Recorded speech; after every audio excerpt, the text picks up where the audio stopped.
3 weeks ago, a rabble of 30 teenagers went back in time to a 1960s secondary modern school. I can see that you're going to give me problems, and I don't have problems, so you might as well learn it now. Would strict discipline, traditional lessons, and vocational education motivate these academic underachievers? Watch this space. It's the last weekend of term, and on Monday the kids start taking genuine 1960s exams in an array of practical subjects like domestic science for the girls and bricklaying for the boys. But for now, exams are the last thing on the kids' minds. The end of term ball is fast approaching. Okay lads, we're going to revise our ballroom dancing, our waltzing.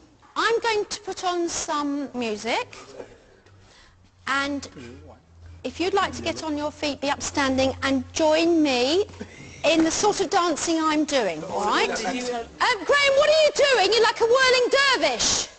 Don't slide your feet along, Asante, that's sloppy. It's stepping.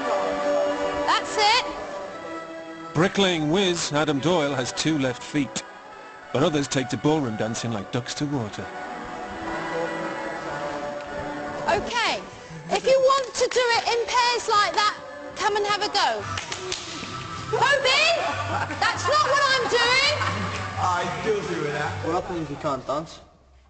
It doesn't matter because we're all in this boat together, Doyle. We're all learning it together. The girls are just as novice at it as you are. Yeah, but everyone here seems to be dancing and I just can't do a thing, miss. You can't do it? No. I'll spend a bit more time with you in a minute then. You're all right. That's it. Good lad. That's it. Good. Try and look at me.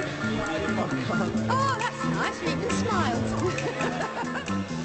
But Shinnet on a window can't resist showing Doyle off.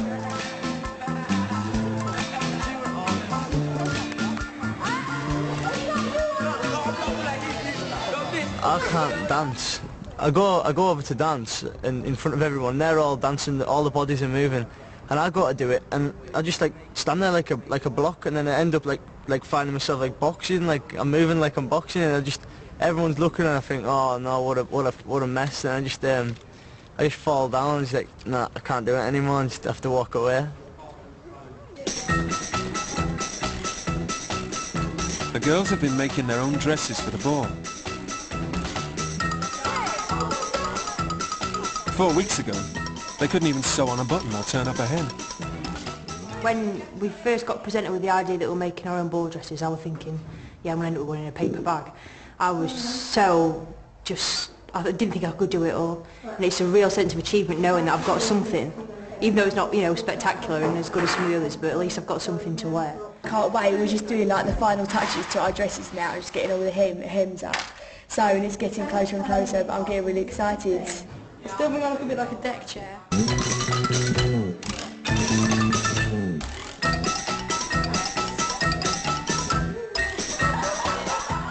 Yesterday we had like some etiquette lessons from spare tea, just like being polite. If a boy asks you to dance and you don't particularly want to dance with him, just be like, would you mind if I don't, or whatever like that. I don't think anyone's actually going to stick to it. They just be like, no. One of the things we're up against these days is that children are trying to grow up too quickly. It's my life and I do what I want. The 1960s was the decade of the Beatles and the Rolling Stones, youth culture and sexual liberation.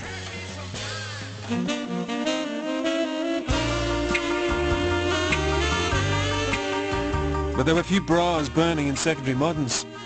Girls had to wait to be asked before going onto the dance floor. And being left at the side of the room as a wallflower was the stuff of nightmares. Sarah.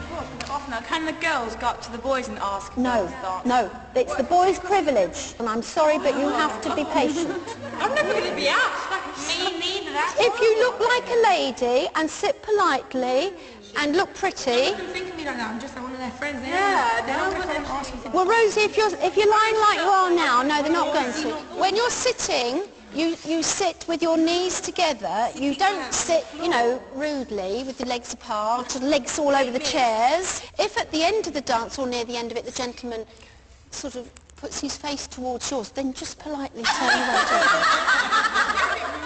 Turn your head, all right? A little sweep of the head.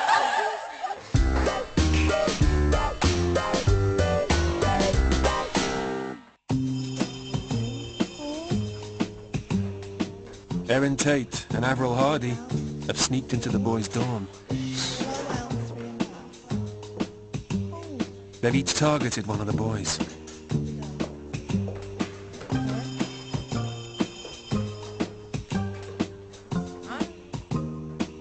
But who are the lucky lads?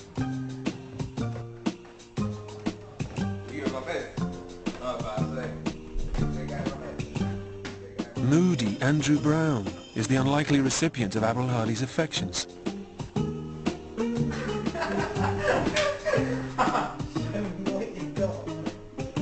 I don't know how they got there, and that's mind-boggling me. I thought you guys were there. I have a feeling it's actually Avril put it there. I hope she did. That's nice if she did. Quite romantic. So I lifted up my cover, and there's about 7 name tags of Erin Tate in my bed, and I thought, Well, I ain't got any. Very. Sleep well, bro. 1990. 1990 to you, mate. You got it for pyjamas. Yeah, that's right, yeah, pyjamas.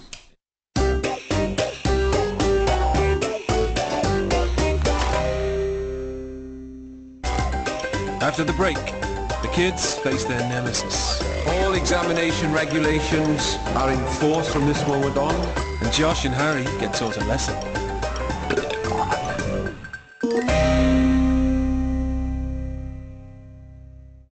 It's Monday morning, and time to get down to the nitty-gritty. We start this our last week of term. It's obviously a very special week, a lot of work to be done, examinations to be taken. It does mean taking these exams seriously. There's no room for anyone this week thinking because there are 4 days of term left, they can misbehave. They can't. It's the moment of truth. The girls are about to embark on their CSE domestic science exam. I think the exam's going to be quite fun actually, because I've got to make like a trifle and a roast breast of lamb and a shortbread and wash and iron a tablecloth, so it's quite a lot of stuff to do. I don't know, it should go well, but I've never made anything here before, apart from the Swiss roll, so we'll see how it turns out. It's going to be quite a challenge. I'm feeling pretty confident, but all our ingredients are a bit like mixed up and I'm a bit worried that I'm going to miss a few things out. Right, good morning girls. It gives me great pleasure to introduce you to Mrs. Kirby Jones, who's here as your examiner this morning for the CSE exam. First of all, there must be no talking at all. And secondly, all your clearing up must be done by the end of the exam, so you must wash up as you go along. Well, I wish you all the very best of luck. You may start. The girls are under real pressure. The exam involves not only preparing and cooking a 2-course meal, but also wiring a plug, washing and ironing, flour arranging and polishing, all in just 2.5 hours. It's a tall order. When they arrived, most of these girls were strangers to the kitchen. They've had culinary disasters, from fruit flan fiascos to crumbling Cornish pasties. Oh my word! But they've come a long way in just 4 weeks. Avril is attempting a rolled stuffed breast of lamb, along with bread and butter pudding. Erin is making a shepherd's pie and a pear and apple tart.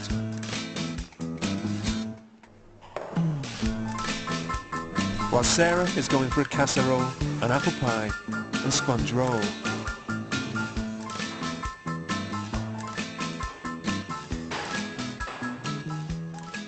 Oh dear. You've just glazed it? Yeah. What did you glaze it with? I think that's melted margarine. Looks like melted lard to me. Is it? Is it melted lard? Yes, I think it is. All right, put it into the oven and let's see what happens. Girls, I'm going to give you a time check. You've had 1 hour, you have 1.5 hours left. Unlike modern GCSEs, which have modules and coursework, in the 1960s everything depended on the final exam. It's a level of pressure modern kids are not used to. What did you put in the mixture? Sugar and egg, and you're supposed to whisk it together. Yeah, I know how it's done. I'm just asking what you put in. Sugar and egg and... That's it. No flour.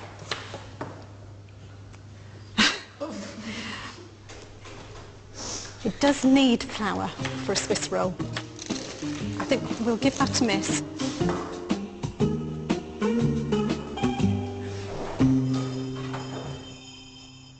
I mucked up my fruit pie because I only had apple in it and the pastry went all wrong. The only thing that's gone well is to do a casserole. I forgot to put the flour in the Swiss roll. I don't have enough time. Can't even do the pin plug. I just wish I was in the woodwork exam to actually pass it.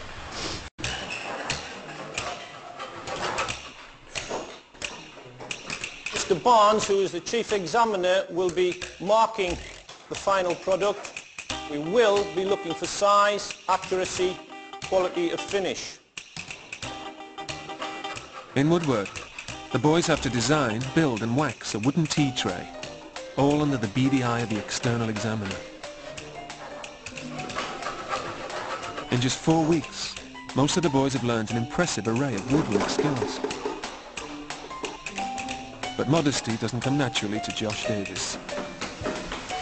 I'm number one, so why try harder? Since day one, he's messed about. Along with his partner in crime, Harry Rowe. My extra large. You were telling me Where's your problem with like having a laugh? Why are you doing that?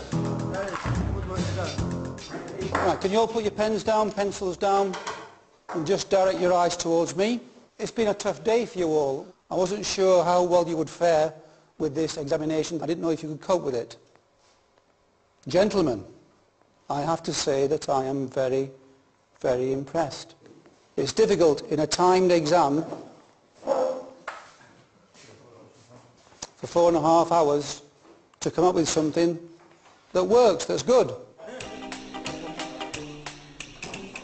I was very impressed by the way they approached the joints that they'd only just been taught over a short period of time. They actually produced joints to a standard that will be acceptable in 1965. I was looking for a good quality of finish to make sure there's no pencil marks, no finger marks, and they've wax polished it at the end. The woodwork exam was quite easy actually. I managed to finish it quite quickly, but I don't think I did the best in the class. But I still think it's quite easy. I thought it was going to be much harder. I think I am going to pass definitely, but I'm angry because I don't think I may get the top, but not the top. Tried putting my best stuff into the work, and I've noticed today the work's been better than usual. Unfortunately, nearing the end of the exam, I got kicked out for playing dangerously with chisels. When the chief examiner's talking, you like to laugh. Ignorance isn't the word, son. Ignorance isn't the word for it. So you've just lost your 1.5-hour break. You're going to stay down here and you're going to write.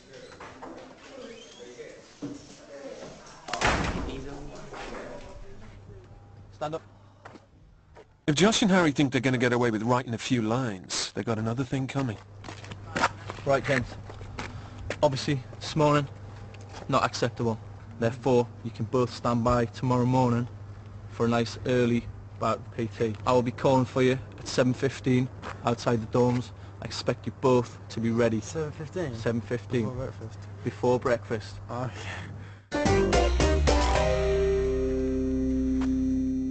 Back in the domestic science exam, most of the girls are doing well. I'm going to give you your final time check. You now have half an hour left. And it is very, very important that you get your ironing, your cleaning, your flower arranging, shoes, etc. cleaned. Sarah's decided to concentrate on polishing and plug wiring.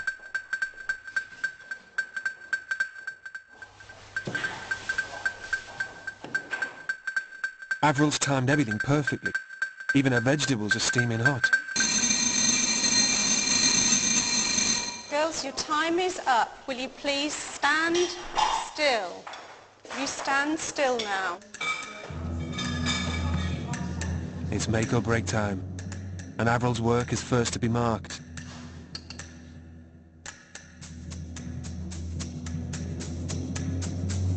Next up is Erin Tate's signature dish.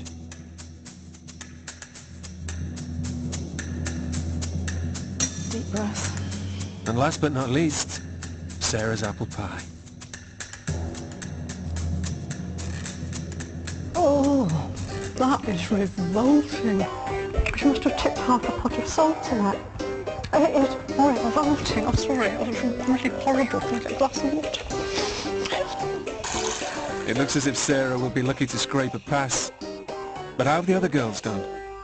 I'm very impressed. I mean, they've really had to put together a complete meal. For GCSE, they don't have to do that. They have to complete a dish.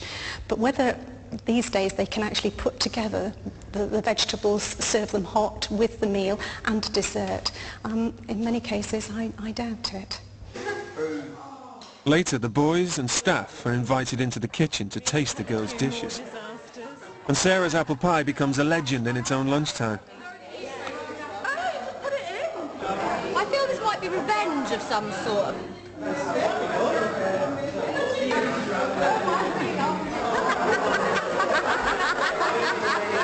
No, that is nice, that.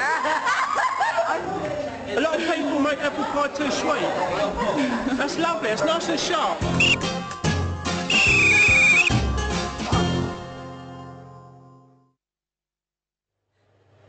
It's 7:15 in the morning, and Josh and Harry are still snoozing. Good morning, gentlemen. Bro, Davis, get your backsides up. Get into your PE kit now. You've just extended it by an extra 15 minutes, making me having to come up the stairs to get you out of your beds. Hurry up. Stop pushing that. Go. Hurry up, Davis. While one boy runs across the field and back, the other must perform a series of exercises. Right. If the runner slows down, the other one suffers. Crime and punishment, Davis. Crime and punishment. Straight down, swap over. He's doing you a favour because he's so quick. The punishment continues until 8 sets of exercises are completed by both boys. Control yourself, Davis. You're not going to die. Close it harder. Stop collapsing on the ground. Keep pushing them out. In the ground. Chest's meant to go to the ground, not your nose. Don't collapse. Come on, keep doing them. He's nowhere near back yet. Get down. Oh dear. Here he goes again. Little quitter. Davis, you walk away now and it's going to be all day. Hi, my name's Josh and I live here with my mum and I'm going to make loads of money. I hate school because you have to work all day. He's a cocky little thing at times. Most of my teachers I don't get on well with at all at school. I have to say a lot of them hate my guts. He's very keen on making money. I'd rather sees himself with the high life. I don't really have an ambition, I just want to be rich. My room is just electronic heaven really, there's just everything in it is electronic. Josh is a nightmare with hobbies. They're usually quite expensive. The list of hobbies I've started and just not gone on with is just absolutely endless. I did ice hockey, roller hockey, cycling. Come on, let's go. Keep pushing them out. Josh, known to his chums as Blancmange, hates exerting himself. But 4 weeks of compulsory PE and no fast food has led to a massively decreased waistline. Stop there, stand up. Right, get control of yourself. Your hands behind your back. He's lost over a stone in weight. And there goes another couple of ounces. Right, there you are. That'll feel better. Stand up straight. Right, stand up straight and listen to me. I would hope that this has been a harsh lesson, but well learnt. Would I be right? Yes, sir. Right, get back into the duns. I would actually say this is a lesson learned, because I definitely don't want to repeat that exercise. It was terrible. It just built up until you're absolutely exhausted. It's probably the toughest thing I've done while I've been here. I think physical punishment is probably the best, especially for me, since I hate it so much. Silence! Coming up, pitching tents and Strictly Ballroom.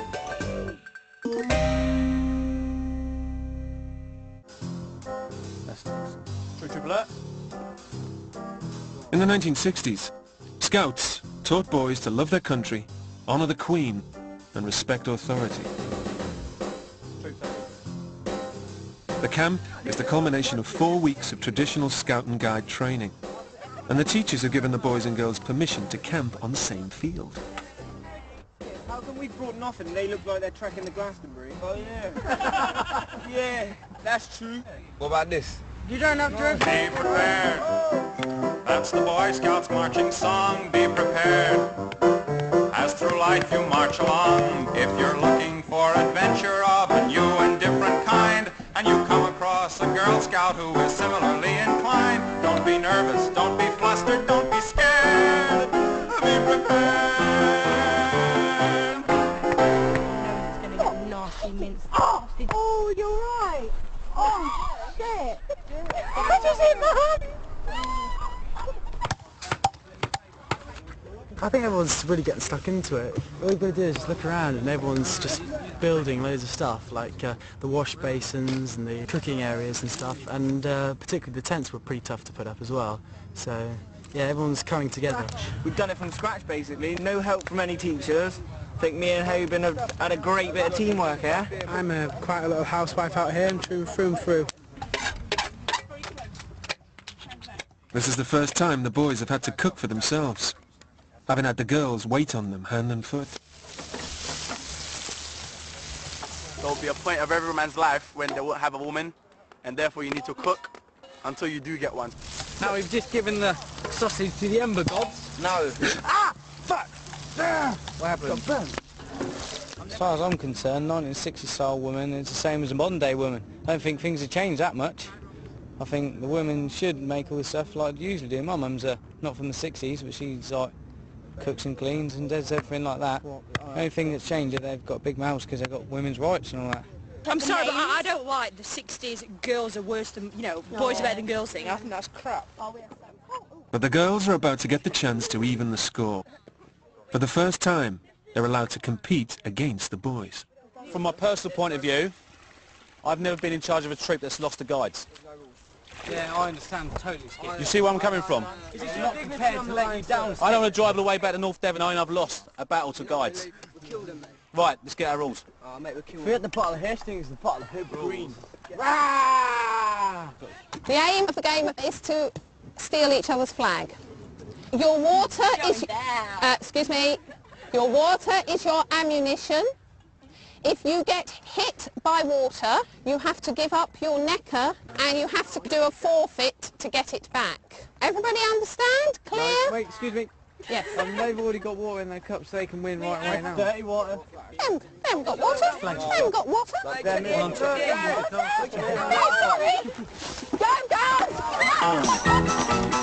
The girls throw the rules out of the window and all hell breaks loose. Who's going to protect the flag?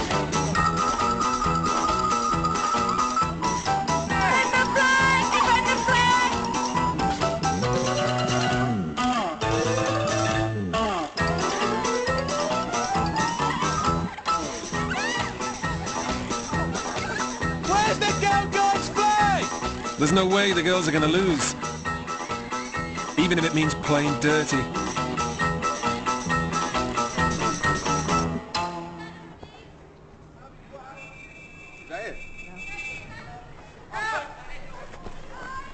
On! Hey! Help! Help me! Help! They've got the flag! Look! Yes, Harry! Brown may have his hands on the guide's flag, but Rosie has snatched victory from the jaws of defeat.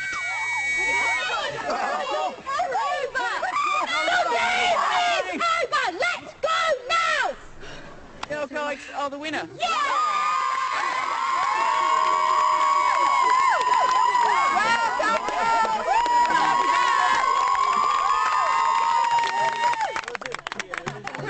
Us housewives are a bit harder than what they think. Night has fallen, and it's time for a traditional sing-song around the campfire. Campfires burning, draw nearer, draw nearer. Don't know the words, come sing and be merry. Right, boys and girls, what's going to happen now is going to do a thing called the goat dance. Now then, in the goat dance, I will go running around the fire, and I will be singing a tune. When I stop in front of you, which of course you're desperately hoping I don't do, you jump to your feet, shout tra-la-la-la, and then off we go. La la la la la la la la la la la la la na na na na na na na na na na na na tra la la la. Okay, now you go. La na na na na na na na na na na na. It's you, girl. La na na na na na na na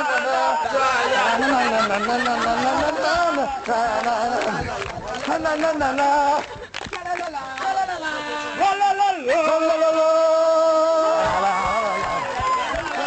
I pulled down the Scouts flag. It was pretty cool. At guide camp, we got to be children again, which was really fun. We got to be children. It was really weird because we've all regressed because we haven't been outside doing corruptive things. We've all regressed to being about 12. We're innocent, but we're having a wicked time.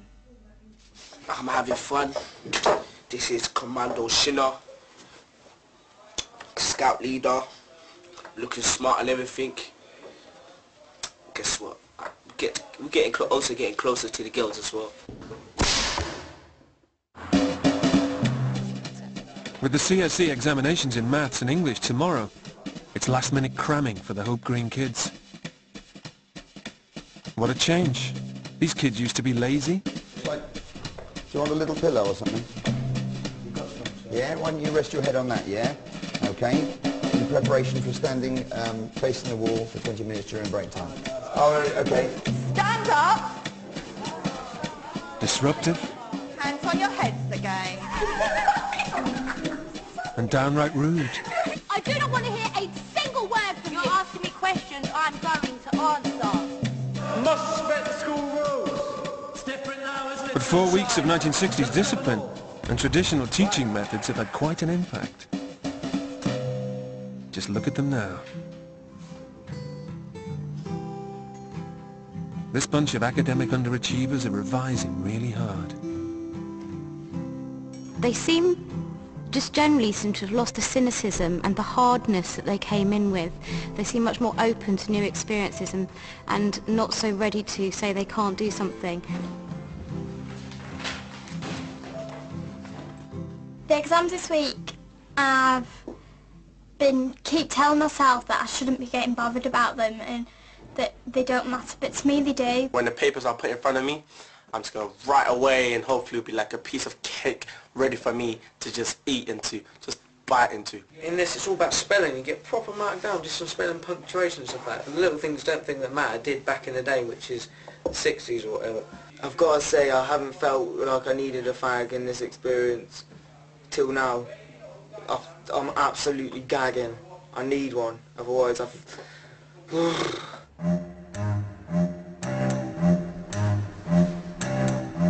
Can our academic underachievers cope with genuine certificate of secondary education exams sat by their 1960s counterparts? All examination regulations are in force from this moment on. You have 15 minutes to read this paper and 1 hour to answer it. In English, every mistake in spelling, punctuation and grammar costs marks. Back in the 1960s, accuracy accounted for 30% of the final grade. But in GCSE English, it's only 5%. Would you stop writing now, please? And maths is even harder. In GCSE, they can not only use a calculator, but the questions are all broken down into easily digestible chunks. Stop! I've drawn a picture of how my maths exam went. That's how my maths exam went. And it says, oh no, I flopped again. Again is reference to my GCSEs. I think I flopped again. Maths, I'm not very good at maths at all. I'm not I wouldn't say I'm illiterate, but I'm quite close. The English exam one didn't go very well because I didn't finish it and I missed out a question, but I've never been very good at English anyway. Because the CSEs are all just exams and not coursework at all, I think that's what for me personally, I think that's what makes it a lot harder, because I'm much better at coursework when I know I have a deadline and stuff like that. I'm much better at stuff like that, but with exam I know that I'm just really not very good under exam pressure at all. The final tests are coming to an end.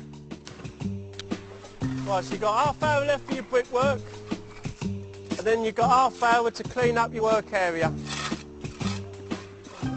Make it all nice and tidy, stack all your bricks away. Stop typing. You have completed your last speed test that you will ever have to complete. It remains to be seen how they've all done. How long got left, sir? But of all the pupils at Hope Green, Andrew Brown has probably changed the most. My name's Andrew. This is my school. Some days I make it, but most days I don't.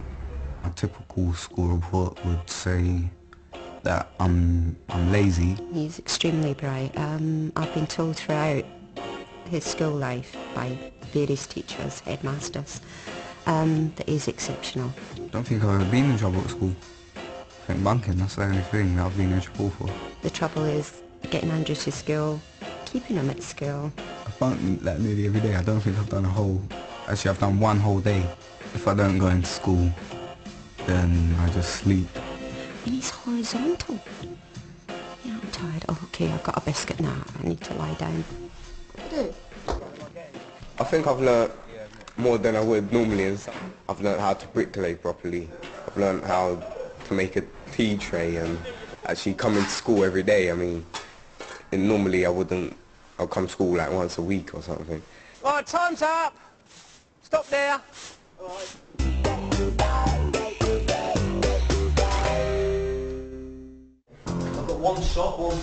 It's the last night at Hope Green Secondary Modern, and the boys are getting ready for the end of term ball.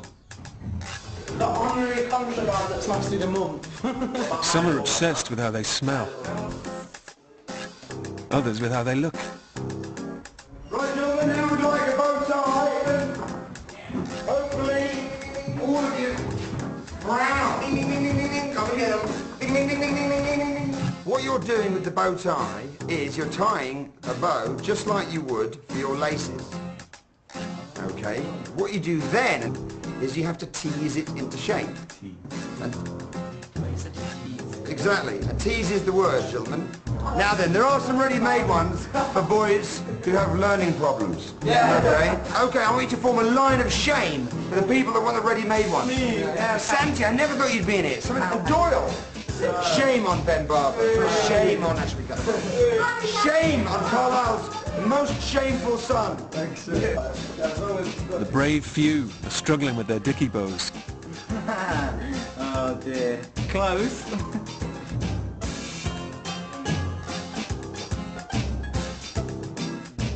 When I go out on the dance floor, the ladies won't know that's the bow tie with Shane. This is the man's bow tie. They're gonna think, wow, how did come his look better than the others?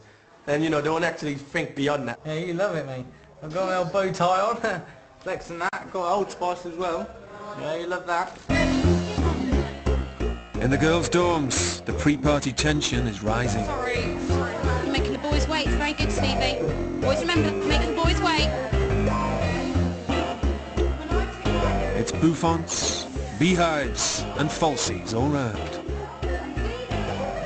The lads will probably be pretty shocked because they've only seen us in them frumpy schoolgirl outfits, so no, I think they'll be surprised. I think they'll be amazed that we've made them all and we've got them all ready on time.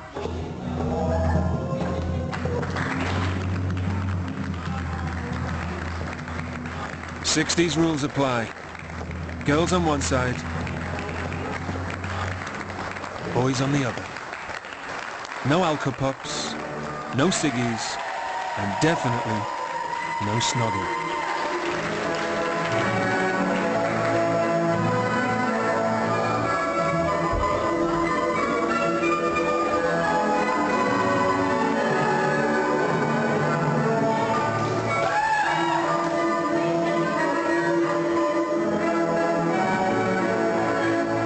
Some of the boys are still on the bench, and there's a few wallflowers.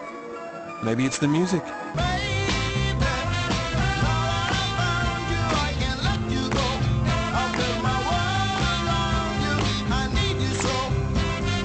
The girls try to persuade the reluctant Doyle onto the floor.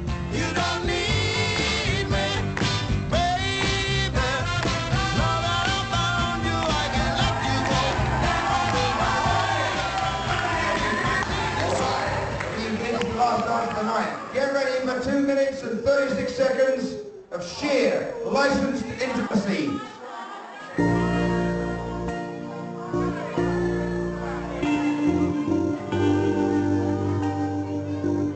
And finally,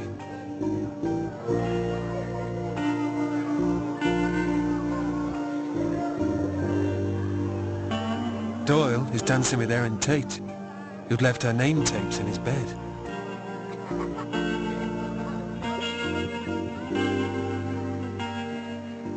We kissed, well, like, it was just like a kiss on the lips and that, so, because you're not allowed to kiss, and all the teachers were like, they told us if anyone's lips touch, then there'll be trouble and that. The girls, let me tell you, the girls were looking nice. I'm telling you, yeah, the girls were looking nice. It was unbelievable. Even the ugly ones looked nice. Even though it was not ugly ones, but you know what I mean? Even they looked nice. I'm telling you, all of them looked great, mate. The ball was amazing. It couldn't have gone any better. I think it just made us realise that this is it. I mean, tomorrow we're going to wake up and we're going back to normal life. We're not HG class of 64 anymore. Still to come, exam results. Harry Doyle with a grade 5. And blubbing.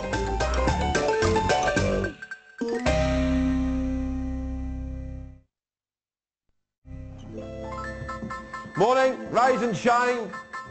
Nice to see you. Lovely day. It's the last day of term, and the kids are worn out after a hectic week. Are you awake? Hello. How many fingers have I got up? You awake? Good man. Well, I am ready to go because I want to go and see all my family and friends back home. But I'm going to miss all these boys because we've been stuck together for a month and basically we're all best of mates. The girls have found a novel way to swap numbers. We've had to put up with this crappy toilet paper for 4 weeks. So we thought that we'd take it as a souvenir to remember all the itchy times we've had with it. And then we thought it was Stevie's idea to sign it all. So we've got another little memory of Hope Green.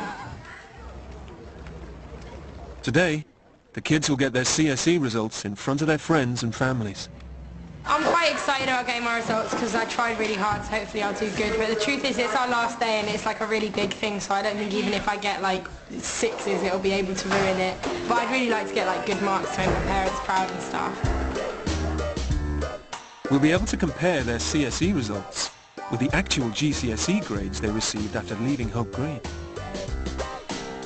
Slightly worried though, all our parents are sitting there and the English wasn't amazing, and as my mum was an English teacher it couldn't be too good if I don't do bad, but yeah, it's exciting, the whole thing's exciting. It's going to be so nerve-wracking, it's going to be quite embarrassing as well. I'll probably be the only person with a 6 in home economics.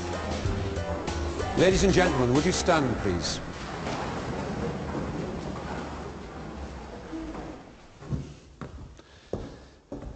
Good afternoon everyone, please sit down. Wonderful to see you all again and to welcome you to our final presentation assembly. We're here to celebrate the achievements of the pupils leaving Hope Green Secondary Modern School today. So, first, welcome with applause our pupils, your sons and daughters.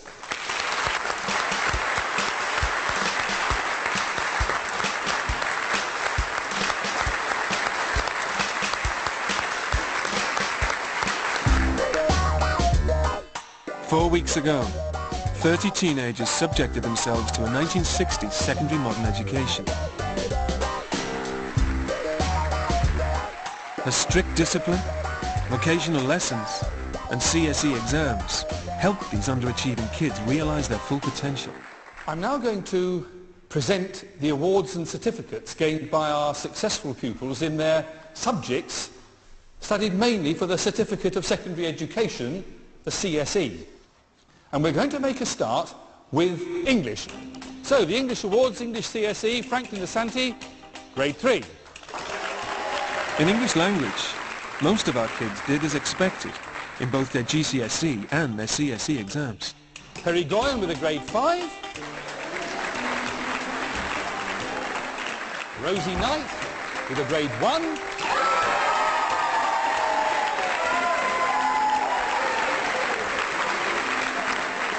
But in mathematics, there was a noticeable difference between the marks in the 1960s examination and the modern version. Nikki Hollingworth with a grade 2. Nikki was the only pupil who managed to get higher than grade 4 in CSE. Yet 13 of them managed good GCSE grades of C or above. Joshua Davis with a grade 6. Emily Opari with a grade 6. Lee Rowe with a grade 6. It seems that standards in maths have indeed fallen. So how did they do in the practical subjects? When the term began at Hope Green, many of the kids were ham-fisted and a handful. What did I do? What did I do? Shinner on Windy's behaviour from the very beginning left a lot to be desired. He seemed to be wanting to look for attention, he seemed to be attention seeking, and he was disruptive. As Shinner discovered his talent for woodwork, he found a positive way to get attention. If you want an apprenticeship and you pursue one, don't be frightened to put my name down as a referee for your reference. Okay, sir. I feel that Shinner, when leaving this school, could go on and study the subject, and I feel that he could become an excellent craftsman.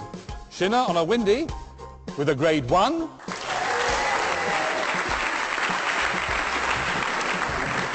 And it wasn't just Shinner who excelled.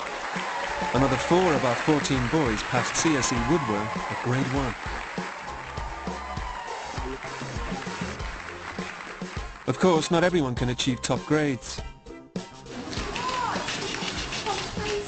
Sarah Roadnight struggled with touch typing from day 1.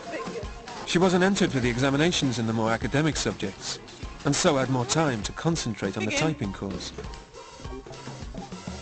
What's crucial is the idea that they don't just get ditched out of the maths and English classes and then sit around in the playground. They do further vocational training, which does lead towards formal qualifications, and that's the whole idea.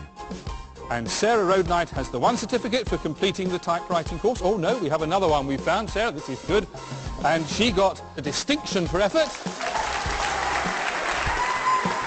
Touch typing and learning to use the keyboard has been the best thing. I'm so glad I dropped maths and English, even though at the start I was really upset because I felt kind of left down and sort of pushed aside because I was thought I was thick or something.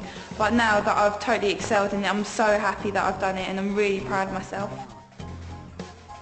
Sarah's no quitter. She stuck it out in the domestic science exam after her great pie disaster. But did she do enough to scrape a pass? Sarah Roadnight with a grade 5.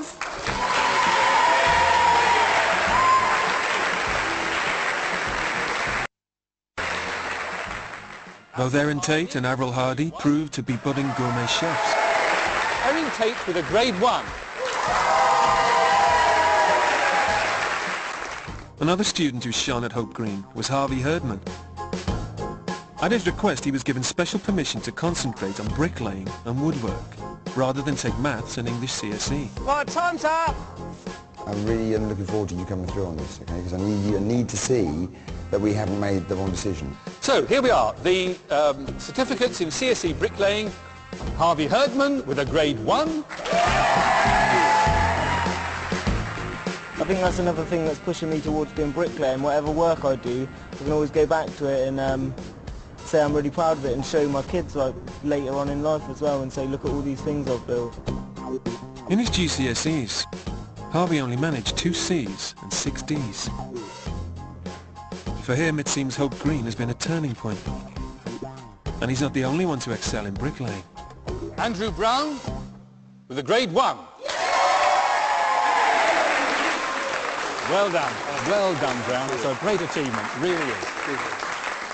Now, we really do come to the end of our time together. It's time to say goodbye. No more elbows off the table. No more kumbaya in assembly. No more waking up in dorms. No meals together. Goodbye to the chickens. Goodbye to Nadia the goat. And it is goodbye forever to Hope Green Secondary Modern School. Thank you.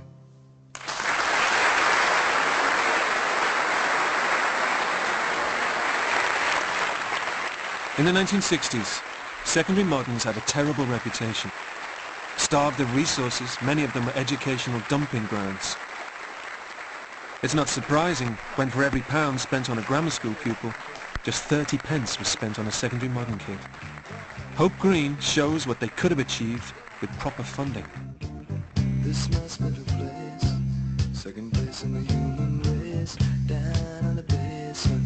Now I know what he meant. Secondary modern, but there won't be a bride until the girls go home. This is the hand that you never shake. The bubbles burst, 1960s bubbles burst in 2004 and it's horrible. Ooh. I've loved it. I've loved every minute of it. I've just had such a great time, and I'm really gonna miss it. And it's gonna be so difficult going back to the 21st century. It's gonna be horrible. I don't want to go. I want to stay here in the 60s. And when the headmaster did his speech about no more this and no more that, we were all sitting there and I was like, I'm not going to cry, and then I just started crying. It's crazy, but I think everyone did amazing. It was just, I'm so proud of everyone. It was so good. I've just changed my attitude to everything. I've changed my attitude in so many different ways. I'm more respectful now, I think. It's there. It's sad to leave. I don't want to leave. It's the best summer I've ever had. I'm so proud of it, and these are like tears of joy. I've just done so well. It's unbelievable. I can't wait to get out now and just show what I've actually done. I'm just so overwhelmed with joy at the moment, sorry.